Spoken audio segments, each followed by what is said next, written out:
A B અને C એક પેઢીના ભાગીદારો છે જેઓની મૂડીનું પ્રમાણ 3:2:1 છે। જો વર્ષના અંતે પેઢીનો નફો રૂપિયા 3 લાખ થયો હોય તો ભાગીદાર બીના ભાગનો નફો શોધો। જો આ ત્રીજું એક્ઝામ્પલ મેં એવું જ લીધું છે। અહીંયા એ બી અને સી એક પેઢીના ભાગીદારો છે જેઓની મૂડીનું પ્રમાણ 3:2:1 છે। જો વર્ષના અંતે પેઢીનો નફો 3 લાખ થયો હોય તો ભાગીદાર બીના ભાગનો નફો શોધો। અહીંયા કયું પ્રમાણ આપ્યું છે? મૂડીનું। જો તમને દાખલાની રકમમાં કીધું હોય કે ભાગીદારો મૂડીના પ્રમાણે નફો નુકસાન વેચે છે તો જ આ પ્રમાણે નફો નુકસાન વેચી શકાય નથી। અહીંયા મૂડીનું પ્રમાણ આપ્યું છે પણ નફો નુકસાન કયા પ્રમાણે વેચે છે એ કીધું નથી, તો તમારે ભૂલ ન થઈ જાય। ભૂલમાં આ 3,03,2:1 પ્રમાણે વેચાઈ ન જાય, કેમ કે આ મૂડીનું પ્રમાણ આપ્યું છે, તમને કીધું નથી કે નફો નુકસાન કયા પ્રમાણે વેચે છે તો તમારે કયા પ્રમાણે વેચવાનો।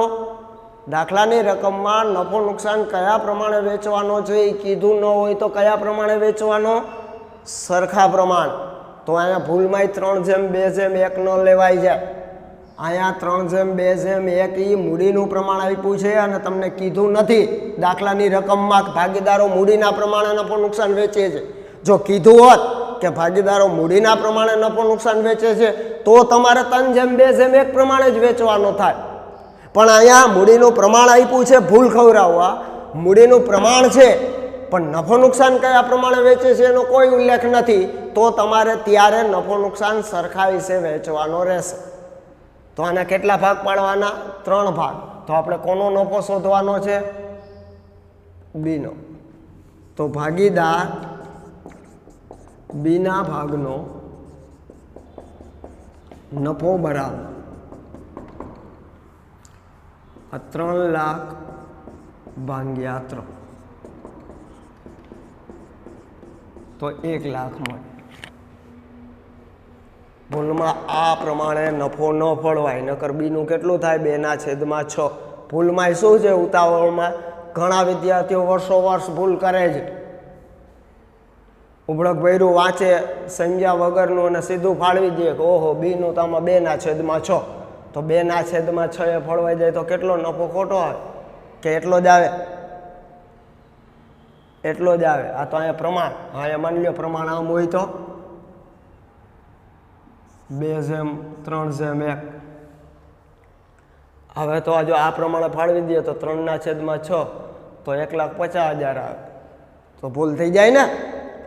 તો ખાસ તમારે જોવાનું, ભલે મૂડીનું પ્રમાણ આપ્યું હોય, નફો નુકસાની કયા પ્રમાણે વેચે છે આપ્યું છે, ના આપ્યું તો સરખાઈ છે। માની લે આમાં જ કીધું હોય એ બી અને સી એક પેઢીના ભાગીદારો છે, એ બી અને સી મૂડીના પ્રમાણે,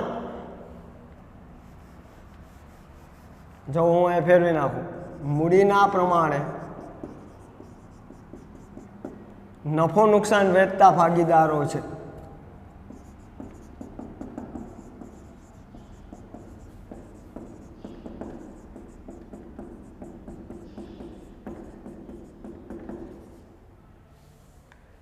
કીધું છે એ બી અને સી કયા પ્રમાણે? મૂડીના પ્રમાણે નફો નુકસાન વેચતા ભાગીદારો છે, તો તમારે મૂડીના પ્રમાણે નફો નુકસાન વેચવો પડે। અને આપ્યું છે જેઓની મૂડીનું પ્રમાણ 2:3:1 છે, તો તમારે આ પ્રમાણે નફો નુકસાન વેચવો પડે। તો બી ને કેટલો મળે?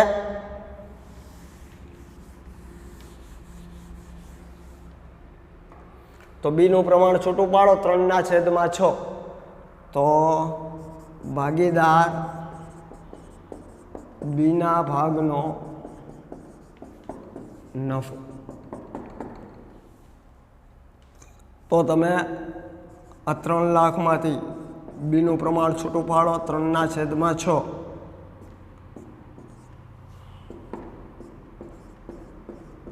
તો કે રૂપિયા 1,50,000 મળે. તો મૂડીનું પ્રમાણ આપ્યું હોય તો જોઈ લેવાનું મૂડીના પ્રમાણે નફો નુકસાન વેચે છે તો આ પ્રમાણ. જો આ ન કીધું હોત તો સરખાઈ છે. થઈ ગયો. તો ભાગીદાર બીના ભાગનો નફો ત્રણેયનો નથી શોધવાનો, માત્ર બીના ભાગનો જ. તો ભાગીદાર બીના ભાગનો નફો. હજુ સમજી લ્યો, જેમમાં પ્રમાણ આપ્યું હોય અને છૂટું પાડવું હોય તો જેમનો સરવાળો છેદમાં આવે. અહીંયા બીનું પ્રમાણ આપણે છૂટું પાડવું છે તો 3/6 જેમનો સરવાળો 2 3 5 ને 6 આવે તો 3/6 થાય. સમજાઈ ગયો. તો મૂડીનું પ્રમાણ આપ્યું હોય તો એ પ્રમાણે કીધું હોય તો, ન કીધું હોય તો તમારે 1932 જોગવાઈ મુજબ જ સરખાઈ છે ફાળવી દેવાના. કેટલા ભાગીદારોનો નફો કીધો છે, કેવી રીતે કીધો છે, દાખલાની રકમ સમજવાની ખાસ, પછી જ વાંચી ઉકેલી દાખલો ગણવો એટલે કોઈ દિવસ ભૂલ નહીં થાય. જે શોધવાનું હોય એ ખાસ. ભાગીદાર બીના ભાગનો નફો તો છેલ્લે દર્શાવવાનો. આમ ભાગીદાર બીના ભાગે રૂપિયા 1,50,000 નફો મળશે. આમ જવાબ સ્પષ્ટ રીતે દેવાનો છે. સમજાય છે? ચાલો આપણે આ બધા હું હેડિંગ જ આપ્યું છે, નફો નુકસાન ફાળવણી અંગેના જ ટૂંકા દાખલા છે.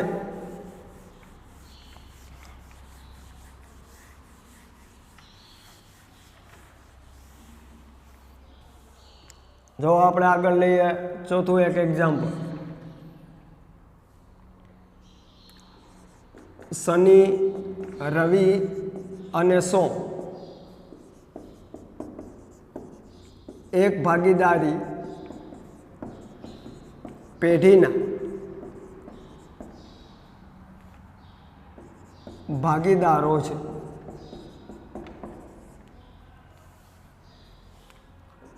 તેઓ અડધો નફો સરખા હિસ્સે અને બાકીનો નફો મૂડીના પ્રમાણે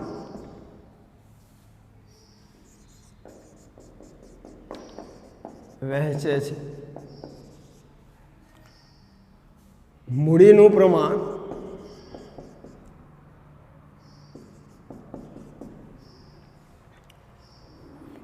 બે જેમ એક જેમ બે છે. જો વર્ષના અંતે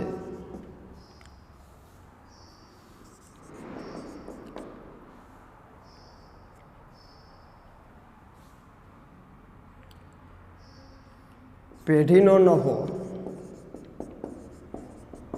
રૂપિયા 1,20,000 થયો હોય તો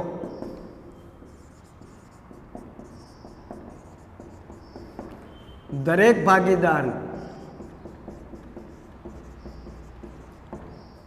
મળતો નફો શોધો.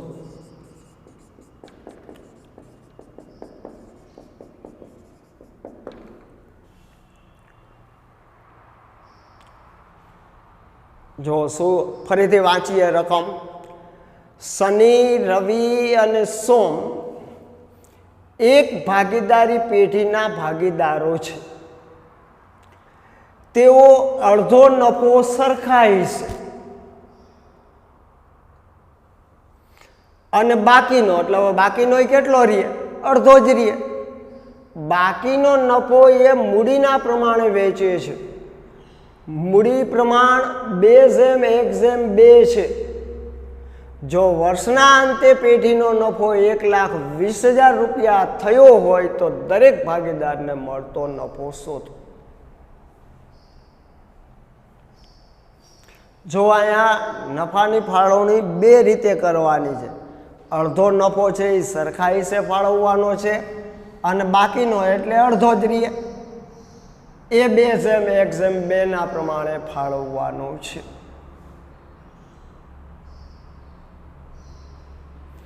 તો આપણે ફાળવીએ અડધો નફો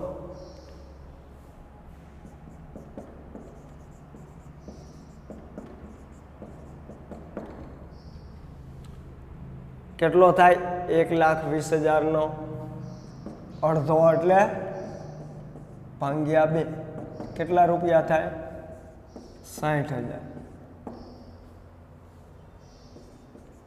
સરખાઈશ વેચાશે અડધો એટલે 1,20,000 ભાગ્યા 2 તો કેટલો નફો 60,000 કેવા સરખાઈશ તો 3 ભાગીદારો છે 3 ભાગ થાય તો આપણે દરેક ભાગીદારને મળતો નફો બરાબર 60,000 ભાગ્યા 3 બરાબર ₹20 તો અડધા નફામાંથી દરેક ભાગીદારોને શનિ રવિ સોમને કેટલા મળે તો કે ₹20,000 મળે હવે બાકીનો નફો 1,20,000 માંથી 60,000 વહી જાય તો બાકીનો કેટલો રહે 60,000 રહે કેવા પ્રમાણે મૂડીના પ્રમાણે મૂડીનું પ્રમાણ તો અલગ અલગ છે 2:1:2 તો આપણે ફાળવવો જોશે શનિને મળતો નફો હાલો 60,000 માંથી શનિનું પ્રમાણ છૂટું પાડો 2/5 કોનું છૂટું પાડીશું શનિનું જેમનો સરવાળો છેદમાં 5 ચાલો 12 × 5 ને 60 12 દૂને 24,000 રૂપિયા રવિને મળતો નફો ચાલો 60,000 માંથી રવિનું પ્રમાણ અલગ પાડો 1/5 તો ₹12,000 ચાલો એવી જ રીતે સોમને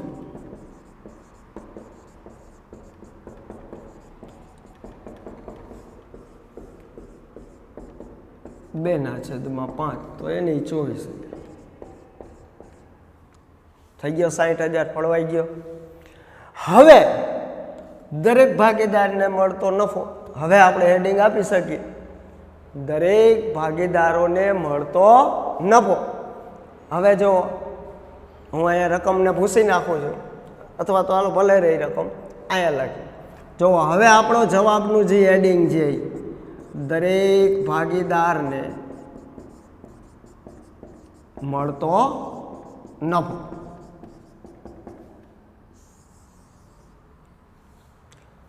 શનિને મળતો નફો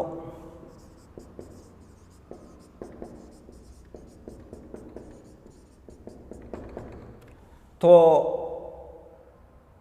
અડધો નફો સરખા હિસ્સેમાંથી શનિને કેટલા મળશે 20,000 તો ₹20,000 પ્લસ બાકીનો અડધો નફો છે એમાંથી શનિને કેટલા મળે છે 24,000 તો શનિને ટોટલ 20 ને 24 કેટલા 44,000 મળે એવી જ રીતે રવિને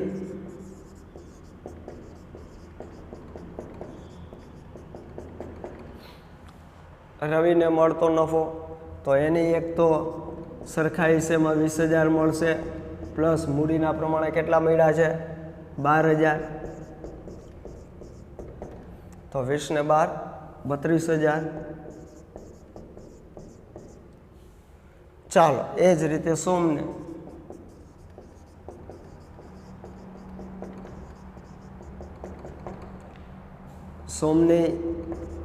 સરખા હિસ્સે 20,000 મળશે પ્લસ વેચણી પાત્ર 24,000 મળશે તો એની 44,000 મળશે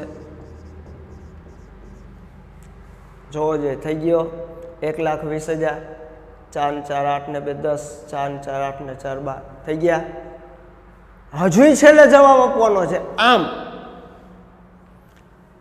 ભાગીદાર શનિ, રવિ અને સોમને અનુક્રમે ₹44,000, ₹32,000 અને ₹44,000 નફો મળશે.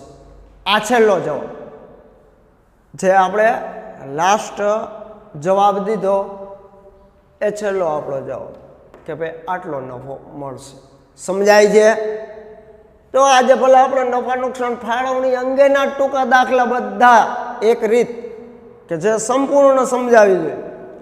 તો અહીંયા નફો નુકસાન જે નફો થયો છે એ કોઈ એક જ પ્રમાણે નહીં, પણ એ નફો જુદા જુદા બે પ્રમાણે વેચાય છે. અડધો નફો સરખાવી છે અને અડધો નફો છે એ 2:1:2 મૂડીના પ્રમાણે વેચે છે. તો આપણે બેયની ફાળવણી પહેલાં તો અલગ અલગ કરવી પડે. એમાં દરેક ભાગીદારને કેટલા મળે છે, પછી દરેક ભાગીદારને ખરેખર કુલ મળતો નફો આ હેડિંગ આપી શકીએ. હવે અહીંયા પછી તમે જુદા જુદા દાખલા જોજો. ઉદાહરણમાં કે સ્વાધ્યાયમાં અહીંયા એમ હોય અડધો નફો એની જગ્યાએ 50% નફો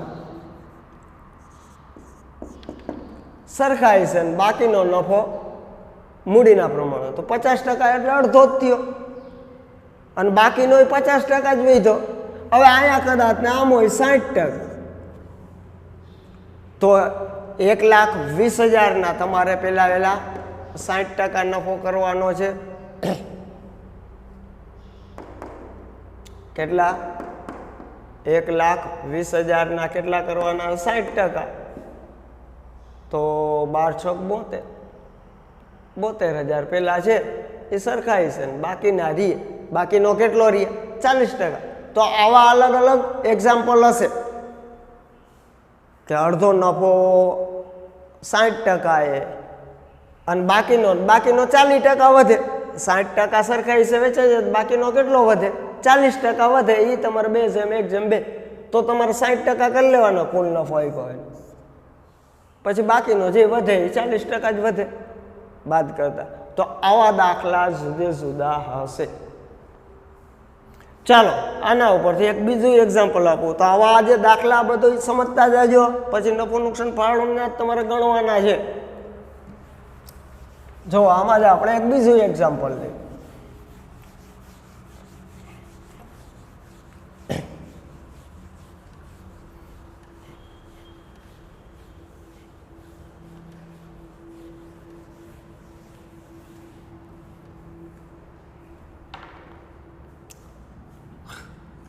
અ, બ અને ક 3:2:1 પ્રમાણે નફો નુકસાન વહેંચતા એક પેઢીના ભાગીદારો છે. જો વર્ષના અંતે ભાગીદાર બના ભાગે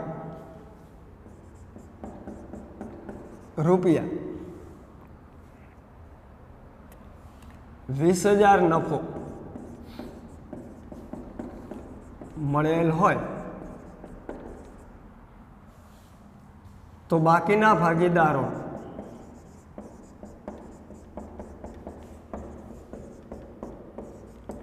નફા ભાગ શોધો.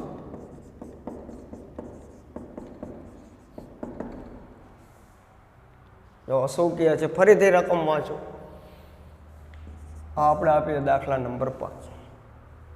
ફરીથી રકમને વ્યવસ્થિત રીતે વાંચીએ જેથી કરીને ક્યાંય ભૂલ ન થાય. શું કહે છે? અ, બ અને ક 3:2:1 પ્રમાણે નફો નુકસાન વેચતા એક પેઢીના ભાગીદારો છે. કયા પ્રમાણે નફો નુકસાન વેચે છે? 3:2:1. જો વર્ષના અંતે ભાગીદાર બ ના ભાગે ₹20,000 નફો મળેલ હોય, કોના ભાગે? વર્ષના અંતે કોને? તો કે ભાગીદાર બ ને કેટલો નફો મળ્યો છે? 20,000. તો બાકીના ભાગીદારોનો નફા ભાગ શોધો.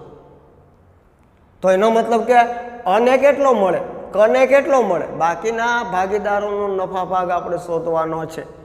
કોના ઉપરથી શોધવાનો છે? બ ઉપરથી. બનું પ્રમાણ શું છે? 2. છૂટું પાડીએ તો 2/6. જો સમજ,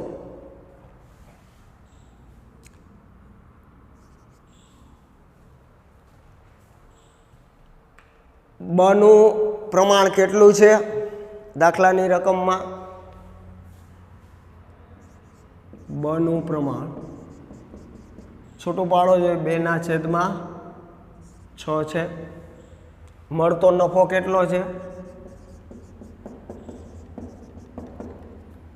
કેટલો નફો મળે છે એને? 20,000.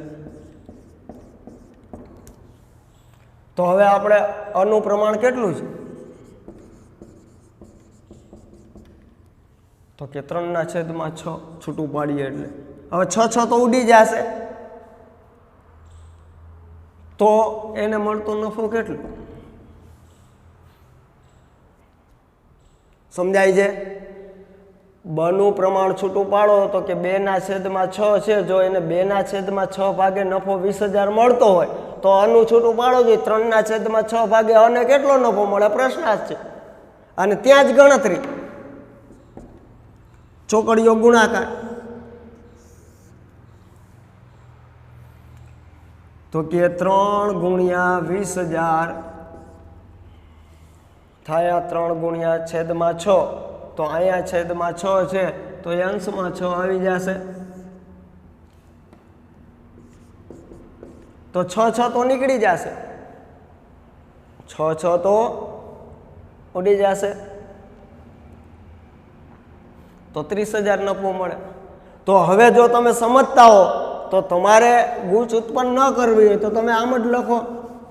જો આની જગ્યાએ કેટલું છે બનું પ્રમાણ? 2. તો બસ આ 2 જ રાખો. 2 એ કેટલો નફો? 20,000. તો અનું કેટલું પ્રમાણ? 3. 3 એ કેટલો? હવે કરો ચોકડીઓ ગુણાકાર. 3 × 20,000. આ 6 નીકળી જાય. 3 × 20,000 છેદમાં 2 કેટલો થયો? 30,000. તો ભાગીદારો અને ભાગે 30,000 નફો. હવે એ જ રીતે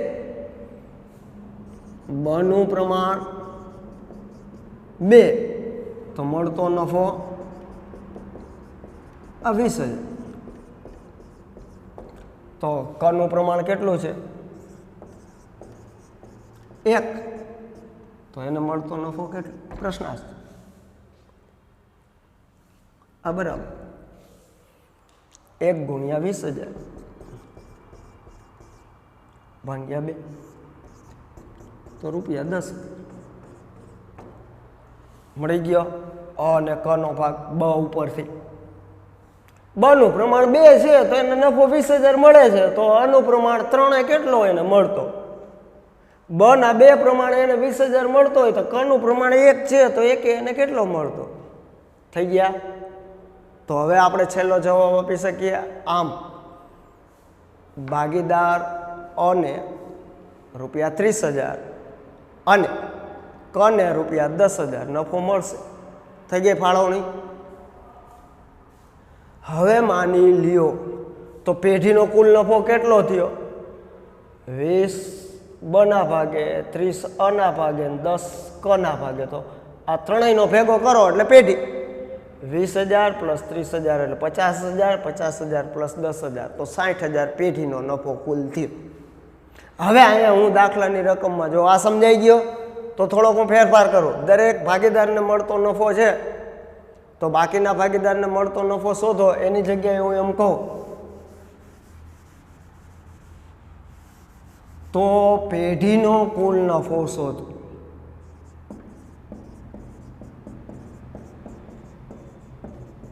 આટલો હું ફેરફાર કરું. જો ભાગીદાર બના ભાગે 20,000 નફો મળેલ હોય તો પેઢીનો કુલ નફો કેટલો હોય? જો કોઈ ભાગીદારનો નહીં, પેઢી એટલે બધા ત્રણેય ભાગીદારોને ભેગા કરો, ટોટલ નફો, કુલ નફો. તો હવે તો પેઢી એટલે આ ત્રણેયને ભેગા કરો, ત્રણેયનું અ બ અને ક નું કેટલું પ્રમાણ છે? 3:2:1 છે. તો પેઢીનું કેટલું હોય? 3 ને 2 5 ને 1 6.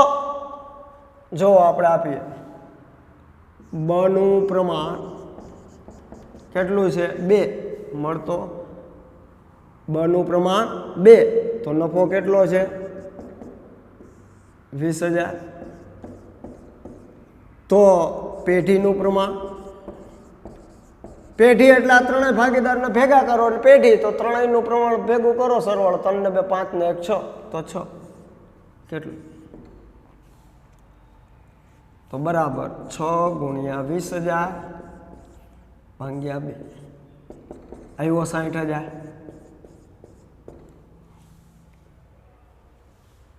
તો આ રીતે પેઢીનો શોધી લેવાનો.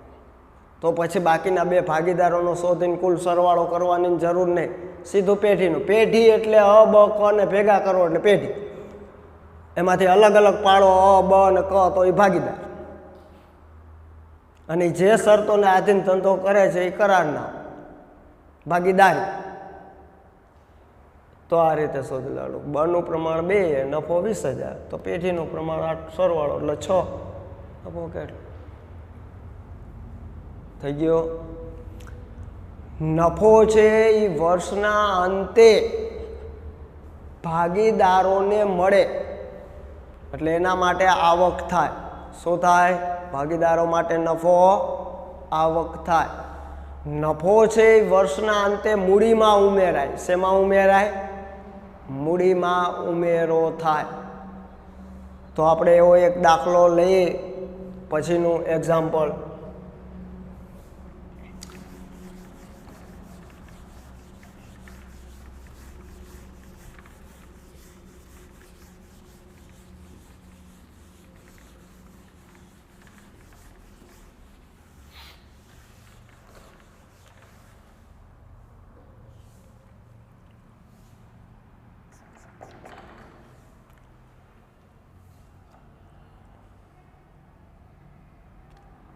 રામ, શ્યામ અને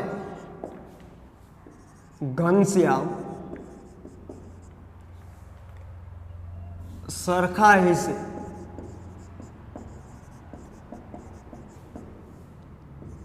નફો નુકસાન વહેંચતા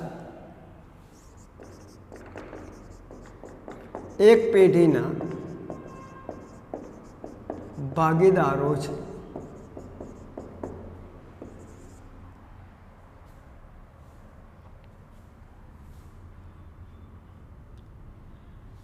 રામ, શ્યામ અને ઘનશ્યામ સરખા હિસ્સે નફો નુકસાન વહેંચતા એક પેઢીના ભાગીદારો છે. ભૂલથી 3:2:1 પ્રમાણે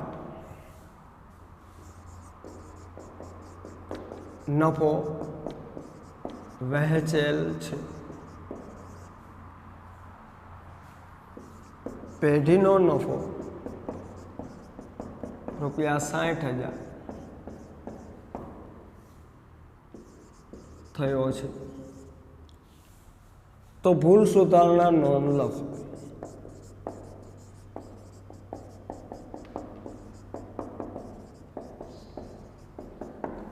જો અહીંયા ભૂલ થઈ ગઈ છે, નફા નુકસાનની ફાળવણી ભૂલ થઈ ગઈ. જો શું કહે છે, ફરીથી એક વખત વાંચો. રામ, શ્યામ અને ઘનશ્યામ સરખા હિસ્સે નફો નુકસાન વહેંચતા. કયા પ્રમાણે નફો નુકસાન વહેંચતા ભાગીદારો છે? સરખા હિસ્સે, 1:1:1, એટલે કે 3 ભાગ. ભૂલથી, હવે એને ભૂલ થઈ ગઈ છે, 3:2:1 પ્રમાણે નફો વેચેલ છે, તો ખોટો વેચાઈ ગયો છે. કેટલો છે પેઢીનો નફો? 60,000 થયો છે. તો આ જે ભૂલ થઈ છે એની ભૂલ સુધારણા નોંધ લખો. ભૂલ સુધારણા નોંધ કીએ કે આમ નોંધ કીએ, બે એક જ. આમ નોંધ એટલે નોંધ. અહીંયા જો ભૂલથી, શરત ચૂકથી એવા શબ્દો પણ પ્રયોગ કરેલા હોય, ભૂલથી, શરત ચૂકથી, ની જગ્યાએ, બદલે, આવા શબ્દો હોય. તો અહીંયા આપણે નફો નુકસાન વેચવાનો તો સરખાઈ છે અને વેચી નાખ્યો છે 3:2:1 પ્રમાણે. તો એ ભૂલ સુધારવાની છે. હવે મેં કીધું એમ કે ભાગીદારોને વર્ષના અંતે નફો મળે એટલે એની જે શરૂઆતમાં મૂડી હોય એમાં એ નફો ઉમેરે. હવે ખરેખર એને ઉમેરેલો છે પણ સરખાઈ છે, વેચવાનો હતો એની જગ્યાએ એને કી પ્રમાણે ઉમેરેલો છે 3:2:1 પ્રમાણ. તો આમાં ખોટું પ્રમાણ કયું અને સાચું પ્રમાણની વહેંચણી કઈ, જો આપણે અલગ પાડીએ એટલે તમને વધુ સમજે. મૂડીમાં ફેરફાર થાય, મૂડીમાં શું ફેરફાર થાય? નફાની જે સાચી વેચણી છે એ પ્લસ થાય અને ખોટી વેચણી જે થઈ છે એ માઇનસ થાય. જો આપણે આપીએ માઇનસ નફાની સાચી ફાળવણી. કયા પ્રમાણે સાચી ફાળવણી? રામશ્યામ અને ઘનશ્યામ વચ્ચે, તો કે સરખાઈ છે એટલે 1:1:1. આ જે સાચી ફાળવણી છે એ શું થાય? નફામાં ઉમેર પ્લસ થાય. અને ખોટી ફાળવણી તો તમારે આ દાખલામાંથી બે અલગ જવાબમાં તારવી લેવાનું કે સાચી વેચણી પ્લસ થાય, ખરેખર એની મૂડીમાં એ નફો ઉમેરાય, તો સાચી વેચણી કઈ છે? તો કે સરખાઈ છે, તો પ્લસ નફાની સાચી વેચણી. અને ખોટી વેચણી કઈ થઈ છે? એ ખરેખર ખોટો વેચાઈ ગયો છે તો એ એની મૂડીમાંથી માઇનસ થાય, તો નફાની ખોટી વેચણી. વહેંચણી એટલે ફાળવણી, ફાળવણી કયો કે વહેંચણી કયો. કયા પ્રમાણે ભૂલથી ફળવાઈ ગયો છે? આ ખોટી થઈ ગઈ છે 3:2:1. તો આ ફેરફાર ક્યાં થાય? ભાગીદારોની મૂડીમાં. તો તમારે હેડિંગ આપવાનું છે મૂડીમાં ફેરફાર.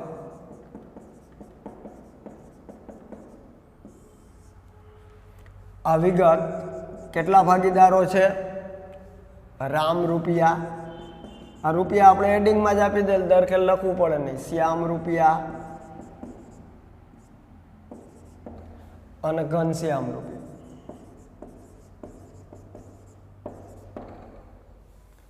તો મૂડીમાં ફેરફાર થાય. શું ફેરફાર થાય? સાચી વેચણી પ્લસ થાય અને ખોટી વેચણી માઇનસ થાય. હવે સાચી વેચણી શું છે સરખા પ્રમાણમાં? તો નફાની સાચી ફાળવણી. ફાળવણી એટલે વેચણી.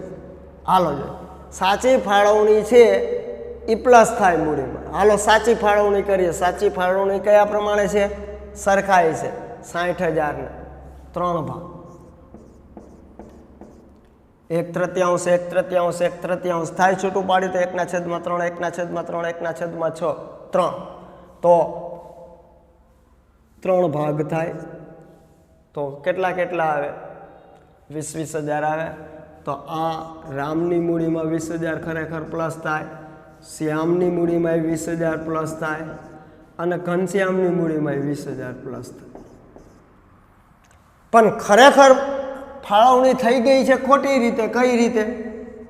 3:2:1. ખરેખર એના મૂડીમાં ખોટી રીતે ફળવાઈ ગયા છે 3:2:1. તો એ ખોટી ફાળવણી છે, એ આપણે માઇનસ કરીશું. નફાની ખોટી ફાળવણી.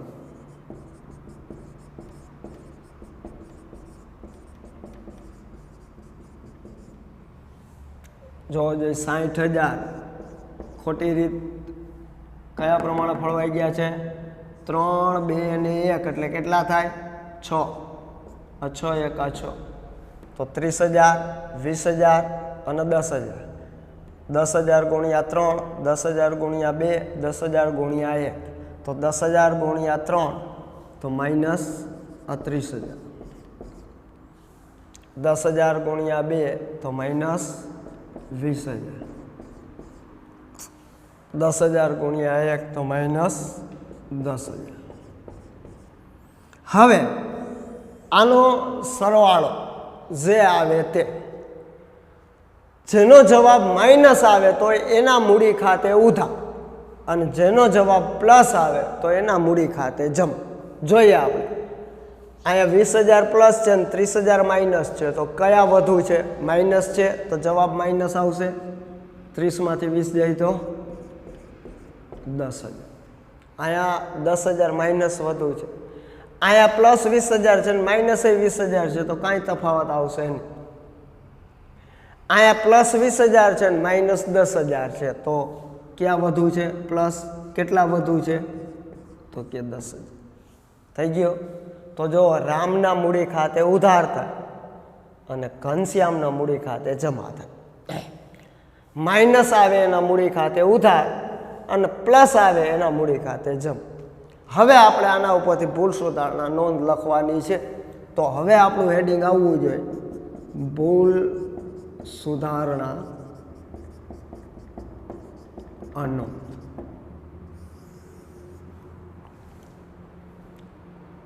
હવે નાનું એવું આમનોંધ તમે 11મા ધોરણમાં સમજી ગયા છો. આમનોંધ શું કામ ને? આમનોંધના ઉધાર જમાના બે બાજુના સરવાળા સરખા આવે. તો આપણને ખબર છે કે ઉધાર જમાની રકમ જ સરખી હોય તો સરવાળા કેવા આવે? સરખા જ આવે ને. જો અહીંયા સરખા જ આવે. ઉધાર 10,000 તો જમાઈ કેટલા? 10,000. તો નાનું એવું સ્ટ્રક્ચર રાખી લેવાનું. એક આમનોંધ સમાય એટલું. તારીખ, વિગત, ખાપા, ઉધાર રૂપિયા, જમા રૂપિયા. આવું નાનું એવું એક આમનોંધ સમાય એવું સ્ટ્રક્ચર રાખી લેવાનું. તારીખ તો હોય નહીં, 1 નંબર આપી દો. ચાલો, રામના મૂડી ખાતે ઉધાર.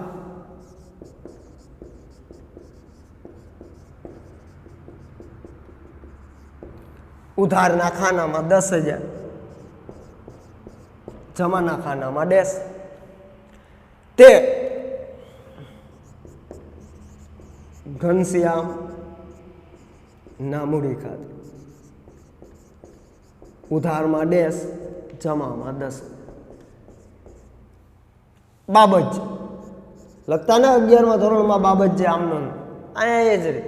શું આ આમનોંધ કયા કારણોસર શા માટે લખવામાં આવી એની ટૂંકી વિગત એટલે બાબત છે. તો નફાની ખોટી થયેલ ફાળવણીની ભૂલ સુધારણા નોંધ કરી. શું કામને આમ નોંધ લખી?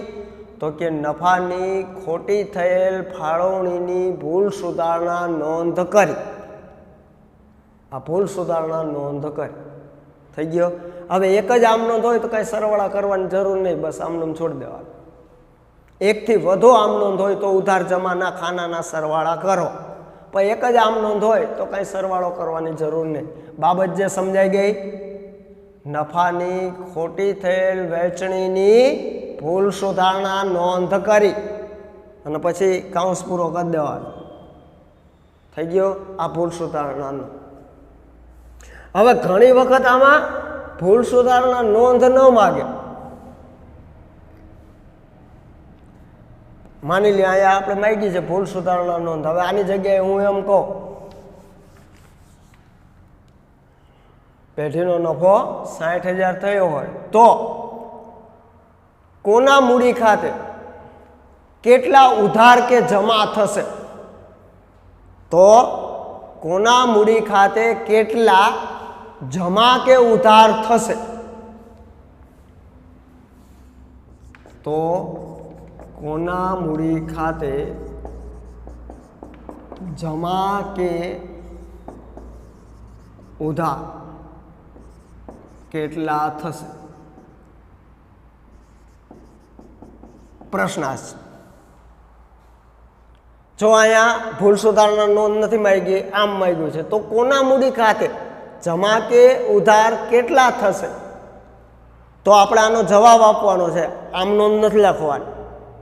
તો આપણે લખીએ કે રામના મૂડી ખાતે ₹10,000 ઉધાર અને ઘનશ્યામના મૂડી ખાતે ₹10,000 જમા થશે. અપાઈ ગયો જવાબ. તો આમ નોંધ નથી લખવાની, કોના મૂડી ખાતે જમા કે ઉધાર કેટલા થશે એ જણાવવાનું છે. તો આ આપણે ગણતરી કર્યા પછી જણાવવાનું. શું જણાવીએ કે ભાઈ રામના મૂડી ખાતે રૂપિયા 10,000 ઉધાર અને ઘનશ્યામના મૂડી ખાતે રૂપિયા 10,000 જમા થશે. ચાલો હજી એક દાખલો લઈએ. આ થોડોક સમજવા જેવો દાખલો છે અને ભૂલ સુધારણા નોંધ છે એ પૂછાય એવો દાખલો છે. ચાલો આ દાખલાની રકમ આપણે એમનેમ રાખીએ અને અહીંયા એક બીજું એક્ઝામ્પલ લઈએ.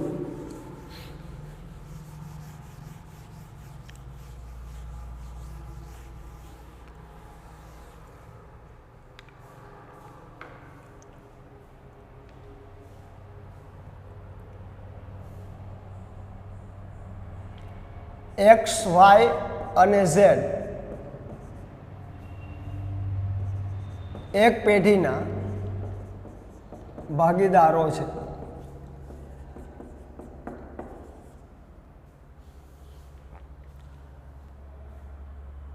વર્ષના અંતે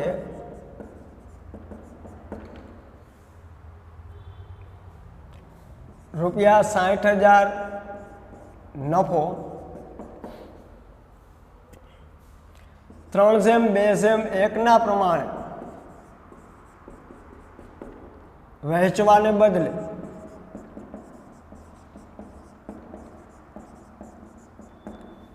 બે જેમ એક જેમ બેના પ્રમાણમાં વહેંચેલ છે. તો ભૂલ સુધારણા નોંધ લખો.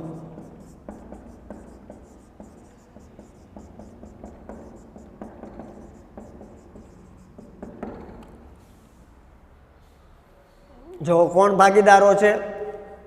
એક્સ વાય અને ઝેડ એક પેઢીના ભાગીદારો છે. વર્ષના અંતે 60,000 નફો 3:2:1 પ્રમાણે વેચવાને બદલે જો કયા પ્રમાણે વેચવાનો હતો? કયા પ્રમાણે વેચવાનો હતો? તો કે 3:2:1 પ્રમાણે.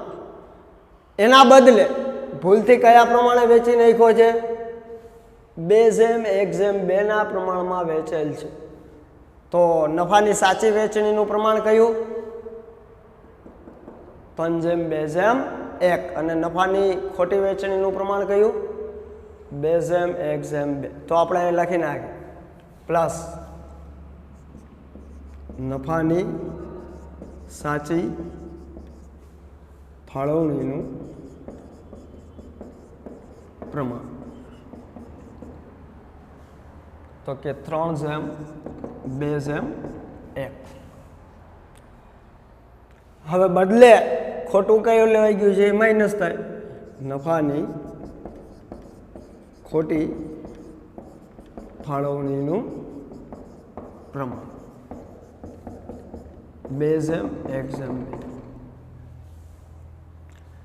તો હજુ એકવાર સમજી લ્યો કે વર્ષના અંતે ભાગીદારોને જે નફો મળે એ એની મૂડીમાં ઉમેરાય.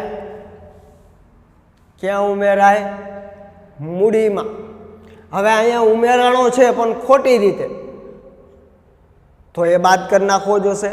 અને સાચી રીતે ઉમેરવાનો છે એ ઉમેરાણો નથી તો ઉમેરી દેવો જોશે. તો આ ફેરફાર ક્યાં થાય? મૂડીમાં. તો આપણું હેડિંગ આવવું જોઈએ મૂડીમાં ફેરફાર.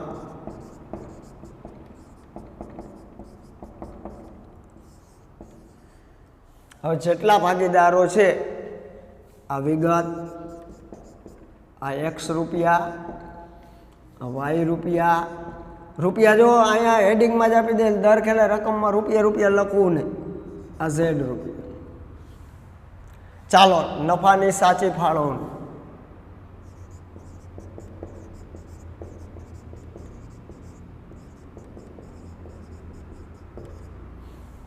કેટલો છે નફો? 60,000. શું છે સાચું પ્રમાણ? 3:2:1 એટલે કેટલા થાય? 6. આ 6 × 6 10,000 × 3 એટલે 30,000. આ પ્લસ થાય 30,000. આ પ્લસ થાય 20,000. આ પ્લસ થાય 10,000. જો હવે મારે અહીંયા દર ખેલો રૂપિયા રૂપિયા લખવું ન પડે, ઉપર હેડિંગ જ છે એક્સનું, આ શું છે રૂપિયા, વાયના શું છે રૂપિયા. થઈ ગયા. તો નફાની સાચી ફાળવણી કરી, એના મૂડીમાં પ્લસ પ્લસ પ્લસ.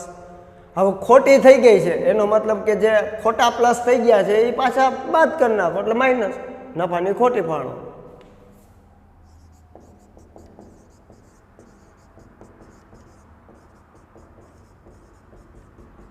હાલો 60,000 શું છે ખોટી ફાળવણીનું પ્રમાણ? 2 1 2 એટલે કેટલા થાય? 5. 12 50 ને 60, 12 દુ 24,000, 12 એકા 12,000, 12 દુ 24,000. હવે આનો તફાવત જે આવે, માઇનસ આવે તો એના મૂડી ખાતે ઉધાર, પ્લસ આવે તો એના મૂડી ખાતે જમા. જો અહીંયા 30,000 પ્લસ મોટા છે, 24 જાય તો 30માંથી 24 જાય તો પ્લસ 6,000 વધે, 20માંથી 12 જઈ અગે તો પ્લસ વધે 8,000. તો અહીંયા માઇનસ 24,000માંથી પ્લસ 10,000 જાય તો માઇનસ 14,000 વધે. ચાલ થઈ ગયો. હવે જેના પ્લસ આવ્યા છે, એક્સના પ્લસ 6,000 છે, વાયના પ્લસ 8,000 છે તો એના મૂડી ખાતે જમા, અને જેના માઇનસ આવ્યા, ઝેડના માઇનસ આવ્યા એના મૂડી ખાતે ઉધાર 14,000. તો હવે આ રીતે ભૂલ સુધારણા નોંધ લખીશું.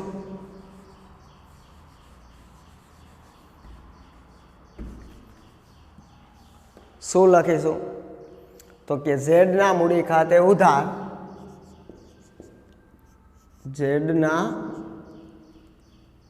મૂડી ખાતે ઉધાર. ઝેડના મૂડી ખાતે ઉધાર કેટલા? તો કે 14,000. જમામાં ડેશ. તે એક્સના મૂડી ખાતે